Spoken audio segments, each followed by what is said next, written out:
Hey, yo, this is a 7 p.m. post game presented by FanDuel. We're back from All-Star Weekend, and the talk of the league has been Anthony Edwards, Ant-Man. You know, Melo sat down with Ant-Man before the All-Star game, had that one-on-one conversation, classic NBC sort of like, interview style. Goes out, wins All-Star MVP, you know what I mean?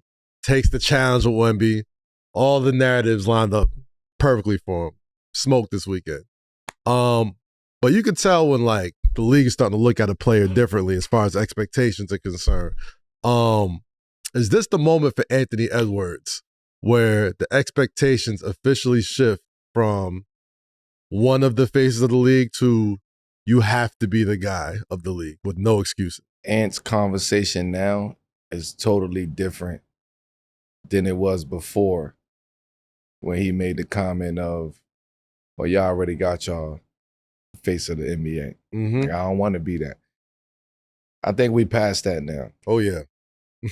I could just tell by the way he talking, the conversation with me and him, like, he gets it. He understand, like, what's going on, right? And I think he wanted. Not to say he never wanted it. I think it was just like whatever to him. Yep. But now I think he understand like his stance in this game. Yeah. And the mark that he actually can leave. And it's for whoever go get it. You know what I mean? It's for whoever goes and grab it. But granted, it's not just, like, you don't just be the face of the league. You know what I mean? Like, that's hard to do. Like, we throw that around like loosely. I said this before, man. We already had, you know, a couple faces of the league. Mm-hmm. You know, and this shit ain't just no, like, here, you got it now. Like, I mean, but faces of the league have weekends like this weekend though. Like, yeah, I mean, he's at the point now where he can take that and run with it. You know, and it started with this weekend. I was just impressed at the fact that the way he was speaking and the way he was talking, the way he was listening and observing, like, damn, okay. I think he really felt the weight of like that responsibility. And I think he was ready for that. And now, you know, the conversation, we have more conversation as part of that interview that would be spaced out. But, you know, I thought it was a really, really good conversation as far as what he's willing to do and how much he understands what comes with that. The back half of the season where we're at right now is where a lot of those type of players, the All-NBA types, the All-Star types, that's when they start to sort of separate themselves, you know? Guy like Ant Edwards, what does he have to prove between now and the playoffs to really be that guy? He's just winning at this point for him. I don't think nothing else matters. Like, I mean, and keep getting better and better and better and better. Not just being consistent with this level of play. Because he's young, man. He's like, Ant is what, 23? Yeah. 22, 23? I don't think he's 25. He's definitely younger than 25. 24? Yeah. Like, for sure. Ant is young, man. So when you talk about 24 years old, you know what I mean? You're talking about, he ain't even get to his prime yet. Right.